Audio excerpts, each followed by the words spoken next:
बरं का कोणत्याही प्रकरणातला भारुड लिहिली महाराज. दादला नको गे बाई मला, दादला नको गे बाई. किती सोपी भाषा आहे. मला नवरा नको गे बाई भारुडात आपण ऐकतो. मोडकेसे घर तुटकेसे छप्पर. किती किती सुंदर भाषा, इतकी सोपी भाषा शांती ब्रह्म एकनाथ महाराजांनी भारुडाद्वारे, पिंगळ्याद्वारे, वासुदेवाद्वारे, आंधळ्या पांगळ्याच्या द्वारे आपल्या समाजाला दिली.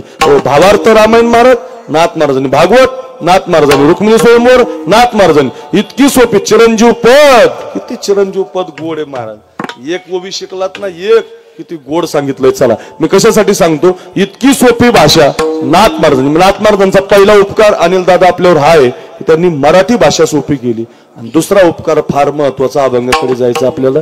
नाथ महाराजांचा दुसरा उपकार असा आहे, नाथ महाराज पैठणला जन्माला आल्यावर, जनार्दन पंत गुरुजीकर शिकून आल्यावर, ग्रंथ लिहिण्याची भावना झाल्यावर, अगदी पूर्ण संत झाल्यावर एक दिवस नाथ महाराजांना स्वप्न पडलं. स्वप्न आणि स्वप्नामध्ये विश्व माऊली ज्ञानोबाराय आले. स्वप्न पडले म्हणे मला. आणि स्वप्नामध्ये काय आलं, सांगितली मात मज लागी. काय सांगितलं, दिव्य तेज पुंज मदनाचा पुतळा परब्रह्म केवळ बोलत असे. आजान वृक्षाची मुळी कंठासी लागली. व माझ्या कंठाला आजान वृक्षाची मुळी लागली. आळंदीला या, अलंकापुरीला या आणि तेवढी ती कंठाची मुळी काढा, असं स्वप्न पडलं. कुणाला? नाथ महाराजांना. आणि नाथ महाराज ते स्वप्न पडल्यामुळं, ज्ञानोबारांचा अनुग्रह झाल्यामुळं, ज्ञानोबाराय समोर दिसल्यामुळं त्या ज्ञानोबारांच्या शोधार्थ पैठणहून दिंडी घेऊन आले. आळंदीला पहिली दिंडी कुणी आणली? नाथ महाराजांनी आणली त्या काळात. आणि मग नाथ महाराज दिंडी घेऊन आले. हो का? 125 वर्ष ज्ञानोबारांची समाधी मातीखाली होती. 125 वर्ष असा इतिहास आहे सह्याद्री खंडामध्ये. 125 वर्ष ही फार महत्वाची भूमी आहे महाराज. या आळंदी, या आळंदीला पूर्वी अलंकापुरी म्हणायची. आता या युगातलं नाव अलंकापुरीच आहे, पण त्याला आळंदी नाव का पडलं? ज्ञानोबारांची समाधी झाल्यापासून याला आळंदी म्हणायला लागेल. नाही तर अगोदर ते अलंकापुरी. अलंकापुरी रम्य सिंहासनस्तम आपण मनामध्ये म्हणतो की नाही. पदांभोज तेजस पुरदिक प्रदेश विधिंद्रादिदेव सदा स्तूयमानं समाधिस्थ मूर्तिं भजे ज्ञानदेव. आपण म्हणतो की नाही अलंकापुरी. शांती ब्रह्म मारुती बाबा म्हणतात, कुठेही ते बोलायचं म्हटलं की एवढंच असतं. अलंकापुरी पुण्यभूमी पवित्र, तिथे नांदतो ज्ञान राजा सुपात्र. तयाठविता महापुण्य राशी, नमस्कार माझा सद्गुरु ज्ञानेश्वराशी. आमच्या मराठवाड्यात असं नमस्कार म्हटलं की बाय असं मान कोणी घ्या, मान आपोआप खाली जाणार ना. सवयच लागली. हरिपाठाची सुरुवात केली की मान खाली घात. नमस्कार शब्द आला की मान खाली जाते. महाराज संस्कार. हो तुम्ही सगळ्यांनी माना खाली घातले म्हणून मला आठवत. चला कशासाठी सांगतो. हो अलंकापुरी नाव होतं. आळंदी का झालं? आळंदी का झालं? ज्ञानोबाराय बसले. आळंदी शब्दाचा अर्थ गुरुवर्य चैतन्य महाराजांनी सांगितला देगलूरकरांनी. काय गोड अर्थ महाराज. इतका गोड अर्थ समाजाला शिकलं कळायला पाहिजे. काय अर्थ? आळंदी शब्दाचा अर्थ म्हटलं आळम म्हणजे पुरे. आळम म्हणजे पुरे पुरे. आणि ददाती नावाचा त्याला धातू लागला, उपसर्ग लागला की म्हणून त्याला पुढे शब्द वाढवला. आलम ददाती. आलंदी म्हणजे ददाती नावाचा जो धातू आहे. ददाती म्हणजे देणारा आणि आलम म्हणजे पुरे. पुरे देणारा, पुरे म्हणूस्तर देणारा. या जगात देव आणि पुरे म्हणूस्तर देणारा ज्ञानोबा आहे. बरं का? दोनच लोक आहेत पुरे म्हणूस्तर देणार. पुरे म्हणाल तोवरी प्रमाणे की नाही. याला तरी यारे लागे, अवघे माझ्या मागे माग उद्या. हो काय काय काय आजी देतो पोटभरी आणि पुरे म्हणाल तोवरी. माझ्या माग माग या, मग तुम्हाला पुरे म्हणाल तोपर्यंत देतो. आणि यायचंच असेल तर ज्ञानराजांच्या मागे या, पुरे म्हणाल तोपर्यंत देतात. तुम्हाला पाहिजे तेवढा पकवास देतात, पाहिजे तेवढं गायन देतात. व्यवहारातलं तर देतात, परमार्थातला देव देतात. महाराज ज्ञानदेव ज्ञानदेव म्हणतात. ज्ञानदेव देतो. व्यवहारातलं देतात, गायनातलं देतात, लोकांना कसं बोलावं हे पण देतात, सगळं देतात महाराज. हे तर देतातच, पण अखंड ज्ञानदेव म्हटलं तर वासुदेवाची होतो, अखंड वदनी वदेतो. काय ताकद आहे महाराज. म्हणून पुरे म्हणाल तोवरी. जसा देव पुरे म्हणूस तर देतो आपल्याला, तसे संत आपल्याला पुरे म्हणूस तर देतात. म्हणून आळंदी आळंदी हे गाव उद्या म्हणायचे. पुण्यभूमी ठाव आळंदी हे गाव. ही पुण्यभूमी आहे महाराज. याच्यासारखं स्थान नाही बरं. काल आम्ही कीर्तन ऐकलं शिंदे माऊलींचं. त्यांनी कीर्तनात सांगितलं महाराज. ते म्हटले मला धन कमवायचं, धन धन धन म्हटले. मग धन कुठे आहे जगात? ते धन म्हटले सुवर्ण पिंपळाच्या खाली आहे. आळंदीत जो सुवर्ण पिंपळ आहे तिथं निधी आहे, निधी. आणि त्या सुवर्ण पिंपळाच्या खाली कुबेरानं आपले सगळं धन ठेवलेलं. 1.25 लाख प्रदक्षिणा रुक्मिणी मातेनं मारल्या. त्यांना कुंकवाचं धन पाहिजे होतं, परत आलं. त्यांना कोणतं धन पाहिजे होतं? पती पाहिजे होता त्यांना, परत आलं धन. आपलं गेलेलं असेल तर प्रदक्षिणा मारा, 10 मारा, 20 मारा, 1.25 लाख मारा. आमचे साखरे महाराज तिथं आळंदीत राहिले, कंस्ट्रक्शनची कामं करतात. त्यांची पत्नी आहे, आमचे चुलते लागतात, म्हणजे आमची चुलती आहे. मी तिला कायम पाहिलं ना मंदिरात, ती एकच काम करते, फक्त प्रदक्षिणा मारते. पैसे ठेवायला जागा नाही पण प्रदक्षिणा मारते, म्हणजे पैसे मिळतात. मला तुम्हाला हे सांगायचं काय, ज्ञानोबारा लोक म्हणतात ना सुवर्ण पिंपळ काय, तो सोन्याचा पिंपळ, त्याच्या खाली धन आहे महाराज, ते कुबेरानं ठेवलेलं. अशा आळंदीचा एक एक महिमा आहे, तो सांगत राहिला तर आपले 2 वाजतील, संपायचं नाही, चला जाऊ द्या. अशा ज्ञानोबारांना 125 वर्ष संतोष महाराज ती समाधी माती खाली होती महाराज. पूर आला म्हणे आळंदीला आणि त्याच्याकडे कोणाचं लक्ष गेलं नाही, समाधी लोपली गेली. आणि त्याच्यात लोकांनी ज्ञानेश्वरीचे शब्द बदलायला सुरुवात केली, अपशब्द ज्ञानेश्वरीत यायला लागले.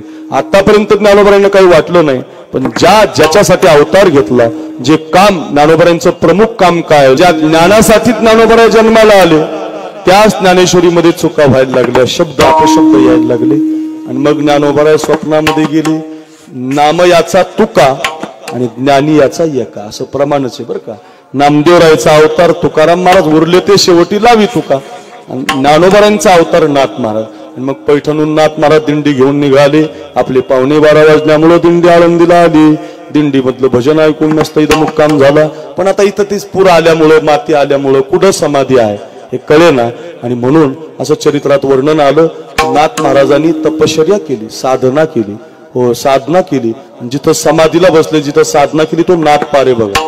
तो नाथपार मंदिरात हैबत बाबाच्या नंतर आपण जे दर्शन घेतो ना, तो नाथपार आहे. तिथं आता योगीराज महाराजांनी आपण नाथ महाराजांची मूर्ती बसवली. पूर्वी पादुका होत्या, आता मूर्ती बसवली. आणि मग तिथं त्यांनी तपश्चर्या केली.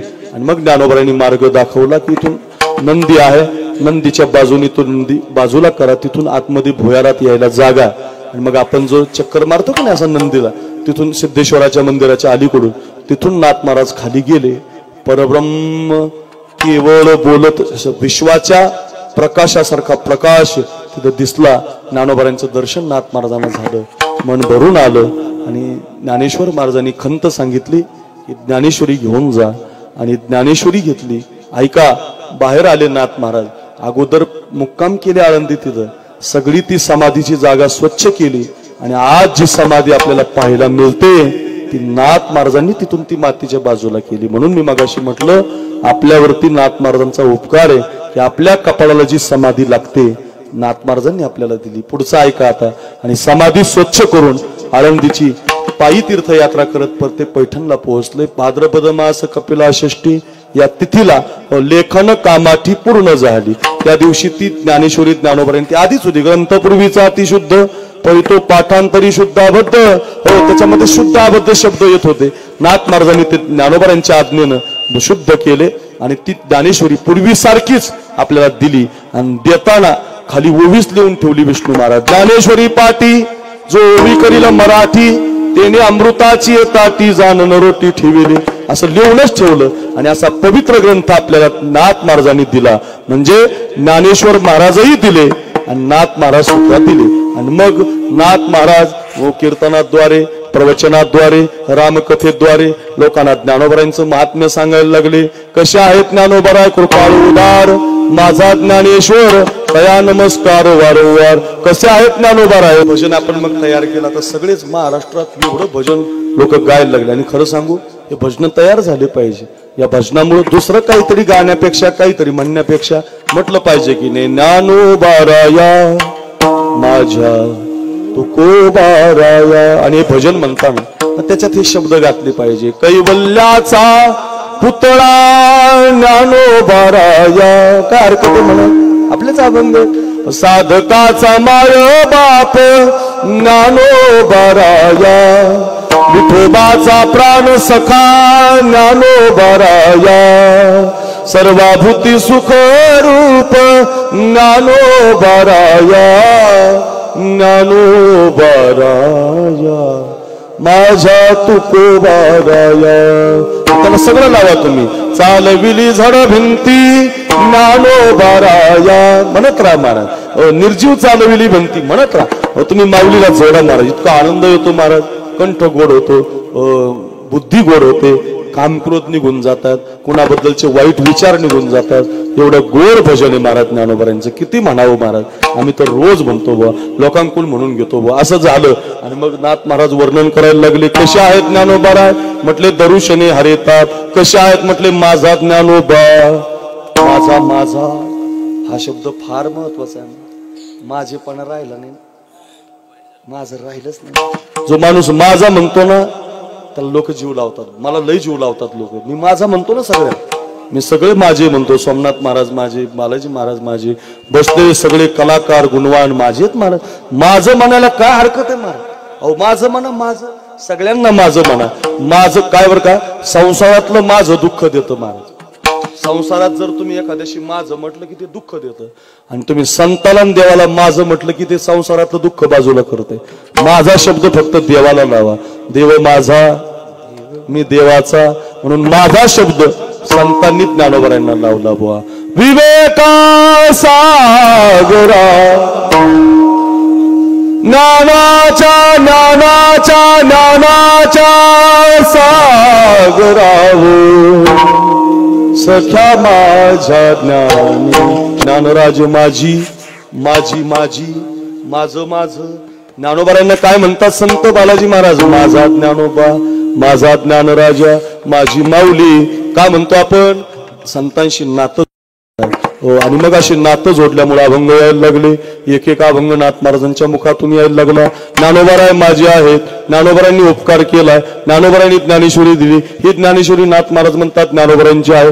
असं सांगत असताना, मग कीर्तन करत असताना समाजानं नाथ महाराजांना विचारलं, महाराज 2 महिने झाले ज्ञानेश्वरी तुम्ही सांगितल्यापासून, शुद्ध केल्यापासून फक्त ज्ञानोबाराय, फक्त ज्ञानोबाराय, फक्त ज्ञानोबाराय, फक्त ते माझे, त्यांचंच सांगता. असं त्यांनी तुम्हाला काय दिलं की तुम्ही त्यांचं वर्णन करता, त्यांच्याबद्दल बोलता, त्यांच्याबद्दलच सांगता? आणि मग नाथ महाराज म्हटले, गड्या हो, त्यांनी जो उपकार माझ्यावर केलाय तो मला शब्दामध्ये सांगता येत नाही. संताचा उपकार खोटं तयार बरं का हा पोरगा.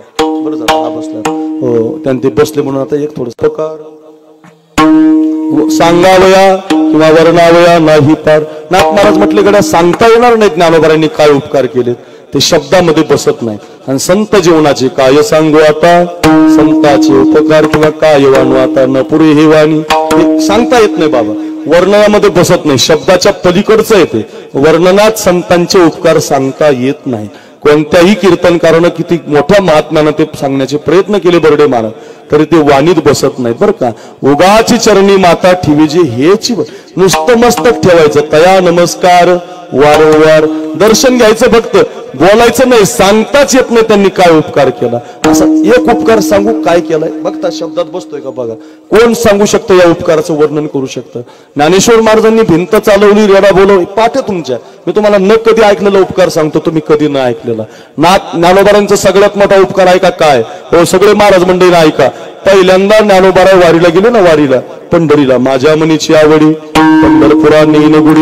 एवढे 2 मिनिटं ऐका फक्त. तिथं गेल्यावर बर्डे महाराज, तिथं गेल्यावर प्रदक्षिणा करताना, तीर्थयात्रा करताना काही संत मंडळी भेटली होती ज्ञानोबारांना, नामदेवरायांना. त्याच्यात पहिले संत भेटले होते काशीला कबीर महाराज. ते वारकरी होते, निर्गुणाचे उपासक होते. रंग नाही रूप नाही, त्यांचे दोहे आहेत महाराज, प्रसिद्ध आपण म्हणतो ते दोहे, पद म्हणतो बघा, खूप लिहिलेले आहे त्यांनी. पण ते वारकरी होते आणि ते पांडुरंगाच्या वारीला आले होते आषाढीला. आणि ते बसले होते त्या एका पायरीवर, आणि ते मुस्लिम समाजाचे होते. त्यांना मंदिरातले त्या काळातले लोक बरं का, त्या काळातले आता नाही लावायचे, आता भांडण होईल मग. तो काळ आता नाही. त्या काळातला अफजल खान फाडला ते तेव्हाच, ते आता नाही फाडायचं. तो आता फाडला की आता भांडण लागेल, आता नाही जमणार ते. त्या काळामध्ये ते ठीक होतं. त्या काळातल्या त्या ब्राह्मण लोकांनी ज्ञानोबारायांना त्रास दिलेला आहे, आताच्या नाही. उगा आता त्यांना ती भांडणात लावू नका, आता त्यांना त्याच्यात धरत जाऊ नका. आपलं काय झालं, त्या काळातला इतिहास आताचा, त्या काळातलं जर आता लावलं तर रोज भांडण होईल महाराज. तो काळ, त्या काळात शिवाजी महाराजांना त्याची गरज होती. त्या काळात ते धर्म विध्वंसक होते, त्यामुळे ते तेव्हा बरोबर होतं. आता ते सांगायचं पण ते करायचं नाही.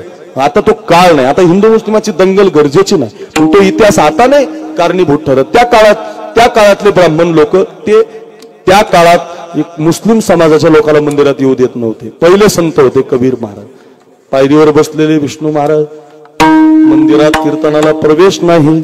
शेजारी आणखी एक संत होते, ते होते चोखोबाराय, मातंग समाजाचे होते. बुवा धाव घाली विठू आता चालू नको मंद, हो त्यांचे अभंग आहेत. हो म्हणे चोखोबाराय मातंग समाजाची, ते एका पायरीवर. एक जनाबाई महाराज होत्या गंगाखेडून आलेल्या, त्यांची जात अजून कुणाला सांगता आली नाही, पण त्या पण अशा त्यांनाही माहिती नव्हतं, बाप निघून गेला होता, आई लहानपणी मरून गेली होती. आणि त्यांच्या शेजारी आणखी एक संत होते कान्होपात्रा महाराज. त्या कान्होपात्रेला तर बापच माहिती नव्हता, वेश्येची मुलगी. बघा आता, जिला कुळ माहिती नाही, बाप माहिती नाही, अशी एक संत. 2 नंबर मातंग समाजाचे चोखोबाराय, जनाबाई महाराज आणि कबीर महाराज, 4 संत बसलेले. ज्ञानोबारांची नजर गेली, निवृत्तीनाथ महाराज, सोपान काका, मुक्ताबाई महाराज. आणि या सगळ्या संतांना विचारलं, का हो मंदिरातलं नामदेवरायचं कीर्तन चालू आहे, मग मंदिरातल्या नामदेवरायच्या कीर्तनात तुम्ही टाळ घेतला पाहिजे, तुम्ही का मंदिरात जात नाही? तुमचे तर शेले म्हणतो म्हणे कबीर महाराज पांडुरंग. अगं जनाबाई महाराज, तुझ्या तर संग देव दळू लागतो असं चरित्र आहे म्हणे. हे कान्होपात्रे, तुझ्या भजनात तर देव नाचतो म्हणे. हे जनाबाई महाराज, तुमच्या चरित्रामध्ये तर असं वर्णन आलंय की तुमच्या बरोबर देव दळू लागतो म्हणे. चोखोबारांचे तर ढोरं ओढते म्हणे तो देव. मग इतकं तुमचं सामर्थ्य तर मंदिरात का नाही, कीर्तनाला का नाही? सगळ्या संतांच्या डोळ्याला अश्रूच्या धारा लागल्या आणि सगळे संत अनिल दादा म्हणायला लागले की ज्ञानोबाराया, आम्हाला मंदिरात येऊ दिलं जात नाही. ऐका संतांचा काय उपकार आहे, ज्ञानेश्वर महाराजांचा का उपकार सांगता येत नाही, का वाणीमध्ये बसत नाही, का बोलता येत नाही? अहो ज्ञानोबाराय काय म्हटले, मंदिरात येऊ देत नाही तुम्हाला, एक काम करू म्हटले. नामदेवरायला हाक मारली. नामा, नामदेवरायचं ज्ञानोबारायचं लय सख्य आहे महाराज, सखा आहेत ते एकमेकाचे.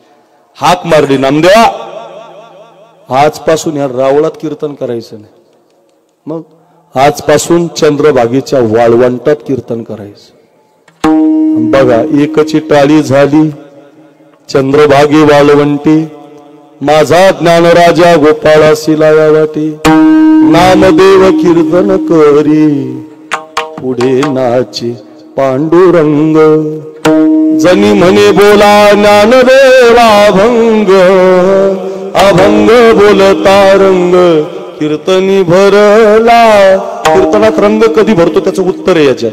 अभंग बोलला म्हणजे डबल डबल चाली झाल्या की कीर्तनामध्ये रंग भरतो. रंग भरे कीर्तनात प्रेमी हरिदास नाच. अशा छोट्या छोट्या मुलांच्या पावल्या, आमच्या सोमनाथ महाराजांच्या संस्थेतल्या पोरांच्या पावल्या, बालाजी महाराज, अनिकेत महाराज, सोपान महाराज, आमचे हनुमान महाराज लाटे गुरुजी, एक एकाहुनी बळी रे अशी प्रमाण म्हणायला, माझ्यासारखा बोलायला, खोटे माऊली हरिनाम महाराज, गोजरे अप्पासो महाराज वाजवायला, एक एकाहुनी बळी रे. टाळाची रीग लागली. 2000 टाळ करून नारळी सप्ताह, जोग महाराजांचा 100 वर्षाचा सप्ताह. मग असा रंग भरे कीर्तनात प्रेम हरिदास नाच, डोळ्यासमोर चित्राना. तसं चंद्रभागेचं वाळवंट फुललं आणि सगळे टाळ करून उभे राहिले. कबीर महाराजांना टाळ, तिकडे खाली चोखोबारायांना टाळ, सगळ्यांना ज्यांना मंदिरात येत देत नव्हते ते सगळे टाळ करून उभे राहिले. मग कबीर महाराज अभंग लिहितात, चोखोबाराय अभंग लिहितात, नामदेवराय अभंग लिहितात. सावता महाराज म्हणतात आमुची माळियाची जात, शेताला उभा गाई. तिकडे सेना महाराज म्हणतात आम्ही वारीक वारीक, राजामत बारीक. नरहरी महाराज म्हणतात नरहरी सोनार हरीचा दास, भजन करीतो रात्रंदिवस, तुझ्या नामाचा व्यवहार, देवा तुझा मी सोनार. एक एक रोहिदास हाचा मार. सगळे उभे राहिलेत महाराज, काय चित्र असेल. आणि सगळी मिळविली मांदी वैष्णवांची दौंडकर माऊली, सगळे एक एकावणी बळीरे उभे राहिलेत आणि सगळ्यांचे अभंग सुरू झाले. जणी आता ज्ञानोबाराय चाल म्हणायला, नामदेवराय कीर्तन करायला. आणि मग कीर्तन रंगाला आलं. मंदिरात विठ्ठल काय करील, मग पांडुरंग मंदिरात काय करील. वाळवंटात कीर्तन रंगला. अनिल दादा विठ्ठलानं उडी मारली, तिथून वाळवंटात आला. इतका कीर्तनात नाचायला लागला. नाचता नाचता देवाचा गळला पितांबर, देवाचा गळला पितांबर. सावध होई देवाईसा बोले कबीर, साधू या संतांनी देवाला धरिला मनगटी, काय झाले म्हणून या काय झालं अहो दचकले ना देव महाराज, काय झालं अहो तुम्ही मंदिरात नाहीत वाळवंटात आलात आणि कीर्तनात तुमचा नाचता नाचता पितांबर गळाला. बघा ज्यांना मंदिरात जाता येत नव्हतं अशांना तर उभंच केलं, त्यांना तर स्थानच दिलं, त्यांना तर नावच दिलं, त्यांना तर मानच दिला. ज्यांना जाता येत नाही त्यांच्यासाठी वाळवंटात देव आणला. हो संतांचा उपकार, ज्ञानोबांचा उपकार आहे मिळविली मानदी वैष्णवांची, किती सांगता